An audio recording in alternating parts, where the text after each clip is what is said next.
¿Y si al cerrar los ojos por última vez, lo que encontramos no es paz, ni siquiera el vacío, sino el rugido, un rugido incesante de una tormenta de almas?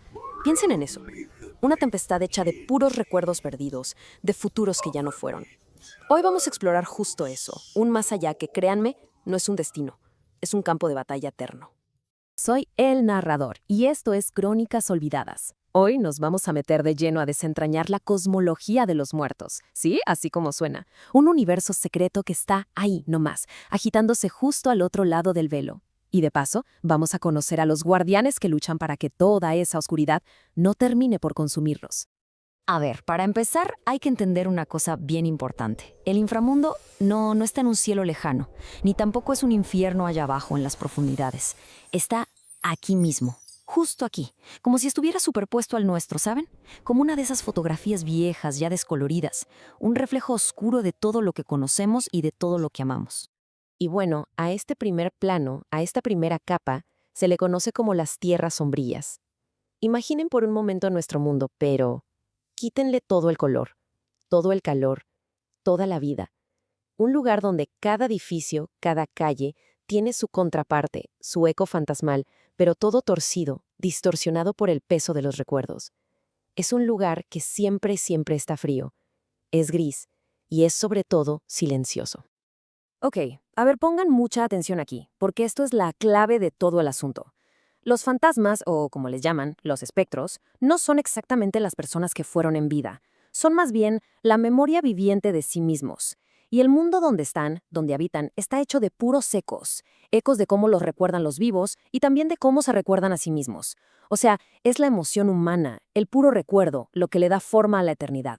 Y por eso mismo, un hogar que fue muy amado puede ser un refugio seguro para un alma, pero una prisión olvidada, ¡uf! Esa se convierte en una ruina 1000 veces más aterradora. Pero ojo, las tierras sombrías son apenas la orilla, son digamos la playa. Para llegar a los reinos de verdad, a los reinos de la muerte, hay que cruzar un océano completamente caótico, una tormenta mística que es la que separa este eco de nuestro mundo del corazón más profundo del inframundo. Y esa tormenta, precisamente, es la tempestad. Y no está hecha de agua. Es más bien un maelstrom, un remolino perpetuo y caótico de pura energía de almas, de fragmentos de recuerdos y hasta de pesadillas. Piénsenlo como un huracán de esencia espectral. Y de en medio de ese caos es de donde emergen los demás reinos, así como si fueran islas en un mar súper embravecido. Y es aquí donde la cosa se pone increíblemente diversa, porque resulta que no hay un solo más allá. Para nada. En medio de toda esta tempestad, cada cultura le ha dado forma a su propio reino de la muerte. Por ejemplo, está Estigia, que es el reino oscuro de hierro para los muertos de Occidente, una burocracia súper gótica y sombría. Y por otro lado tenemos las Fuentes Amarillas, el reino de Jade para los muertos de Asia, que es un reflejo del Imperio Celestial. Cada uno es un universo completamente distinto, con sus propias reglas y, claro, sus propios horrores. Y justo en el corazón de todo, en el mero fondo del inframundo, ahí, yace el verdadero enemigo. Y no es un demonio con cuernos ni un dios oscuro. Es la nada, el olvido. Un vacío que está consciente, que tiene hambre y que lo único que busca es devorar cada recuerdo, cada alma, todo, hasta que no quede nada más que silencio. Es, pues, la aniquilación total. Pero siempre hay un pero, ¿verdad? Contra esta aniquilación total se alza una de las sociedades más antiguas y, la verdad, más secretas del inframundo.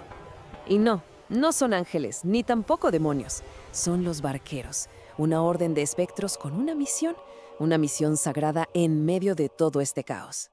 Nos vamos a ir lejísimos, ¿eh? Allá por el 1400 antes de nuestra era. Un héroe micénico, Caronte, cruza al inframundo. Y lo que encuentra, bueno, no es un reino ni nada organizado. Es literalmente un mar sin sol. Imagínense un océano infinito, caótico, lleno de almas perdidas a la deriva. Ante una desolación así, pues ¿qué haces? Él reunió a otros que eran como él, los que serían los primeros barqueros, para tratar de encontrarle un sentido, un propósito a toda esa nada.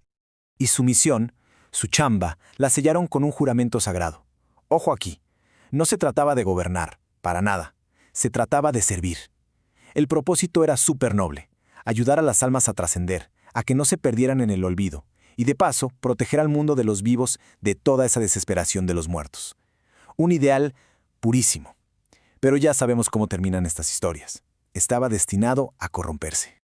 Y justo aquí, en este punto, es donde la cosa da un giro de 180 grados. Caronte se dio cuenta de que su misión, por muy noble que fuera, simplemente no daba para más. Era insostenible. Sus barquitas de juncos no iban a poder con un océano de muertos. Para poner orden en ese caos monumental, no necesitaba más barcas. Necesitaba algo más grande. Necesitaba estructura, necesitaba poder, vaya, necesitaba un imperio. Y así, de esa necesidad, nació Estigia. Y la transformación fue total. Dejó de ser el primus inter pares, o sea, el primero entre iguales, para convertirse de plano en un emperador absoluto. Los juramentos aquellos tan nobles fueron reemplazados por impuestos, por diezmos a los recién llegados, y todo el poder se fue a una sola persona. Él, el líder idealista, se había convertido en un emperador pragmático. Miren, si hay algo que simboliza este cambio radical, es la llamada forja de almas. A ver si me explico. Para construir su imperio, para levantar Estigia, Caronte empezó a usar las almas de los muertos como si fueran ladrillos, o sea, literal. Para él era un sacrificio necesario, un mal menor por un bien mayor. Pero para sus antiguos compañeros, sus hermanos, esto fue la peor de las blasfemias. Una traición absoluta a todo lo que alguna vez juraron proteger. Esto de la forja de almas, claro, abrió una grieta enorme entre los barqueros. Pero la ruptura definitiva, el cisma total, no crean que fue por política o por poder. No, fue por un secreto. Un secreto que cambió la mismísima naturaleza del alma y que los separó para siempre. Y aquí viene la pregunta del millón, ¿no? A ver, ¿por qué los barqueros, los que empezaron con él, los que compartían su sueño, de repente se le voltearon? La versión fácil, la que casi siempre se cuenta, es que fue por su tiranía. Pero la verdad es mucho más complicada y mucho más extraña. No, el problema no fue la tiranía como tal. La rebelión se dio por una transformación. Mientras Caronte andaba ocupado construyendo su imperio de piedra y almas, sus seguidores buscaron ayuda en otro lado, en un poder mucho más antiguo. Hicieron un pacto, nada más y nada menos que con el dios Anubis, para salvar sus propias almas. Pero bueno, la pregunta es, ¿de dónde sacan ese poder tan increíble? O sea, ¿cómo es que pueden resistir la corrupción del olvido, esa que se consume a tantos otros? Pues la respuesta está en ese secreto que les enseñó Anubis. Un ritual, la verdad, terrible y con unas consecuencias profundísimas. Y aquí viene la pregunta que define por completo su existencia. Todos, de una u otra forma, luchamos contra nuestros demonios internos, ¿no? Contra nuestra propia oscuridad. Bueno, pues los barqueros encontraron una manera de ya no tener que hacerlo. Pero el precio que pagaron fue sacar esa lucha afuera de ellos mismos. Anubis les enseñó algo llamado el ritual de separación. Imagínense esto. Con este rito podían arrancarse de tajo su corrupción interna, su parte oscura, su sombra. Al hacer esto, se volvieron inmunes a toda la desesperación del inframundo. O sea, ganaron una claridad y un poder que ni se imaginan. Pero, claro, todo tiene un precio. Y el costo fue terrible. Perdieron una parte esencial de sí mismos para siempre. El proceso, de verdad que es aterrador. Se llama el ritual de la separación y lo que hace es, literal, arrancar quirúrgicamente la sombra de un espectro. O sea, toda su oscuridad, toda su corrupción. Pero, y aquí está el truco, no la destruye. La transforma en un ser completamente independiente, en un monstruo de pura malicia que se llama Pasife. Es básicamente la encarnación de todo lo que el barquero odiaba de sí mismo. Para que quede más clara la diferencia, pensemos en esto. Un fantasma común y corriente vive en una guerra civil constante, pero dentro de su cabeza, con su propia sombra. El barquero, por otro lado, tiene una paz interior absoluta. No tiene dudas, no tiene tentaciones. ¿Y por qué?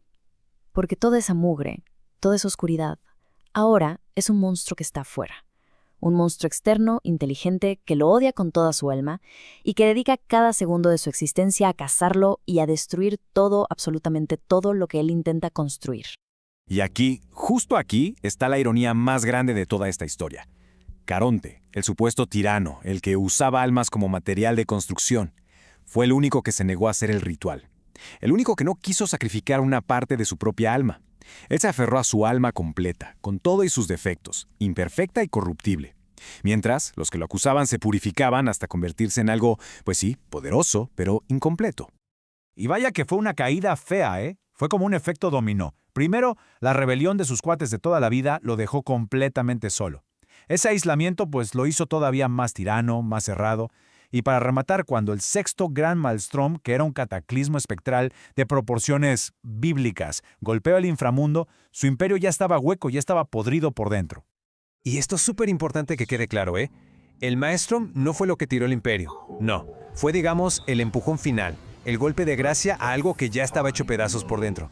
La verdadera causa de todo fue la división, el haber perdido el rumbo, ese pacto que separó a Caronte de sus hermanos para siempre. Y bueno, la ironía final, la cereza del pastel. Esa estructura gigantesca que construyó supuestamente para salvar a las almas, terminó siendo su propia jaula. En esa búsqueda obsesiva por un orden absoluto para los muertos, Caronte se convirtió en eso, en el prisionero más solitario y atormentado de su propio reino en ruinas. Y uno podría pensar que esta lucha cósmica, esta batalla contra la nada y contra un reflejo oscuro de uno mismo, pues nos queda muy lejos, ¿no?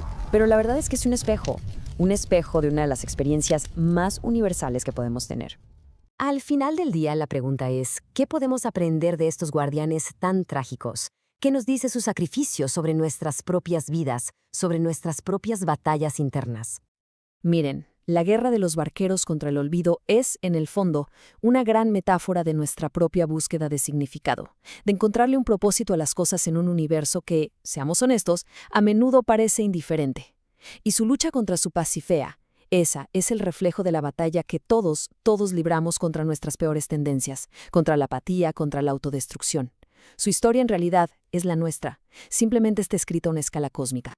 Vamos a quedarnos con este pensamiento. Imaginen por un momento que su peor impulso, no sé, el cinismo, la pereza, la rabia, no fuera solo un sentimiento pasajero. Imaginen que fuera un enemigo real, astuto y dedicado que trabaja activamente para que todo salga mal. Justo esa, es la carga del barquero, y esa es la lección definitiva de su crónica. Si estas historias, que exploran la eterna lucha contra la oscuridad, les fascinan, suscríbanse a Crónicas Olvidadas para que ninguna de ellas caiga en el olvido.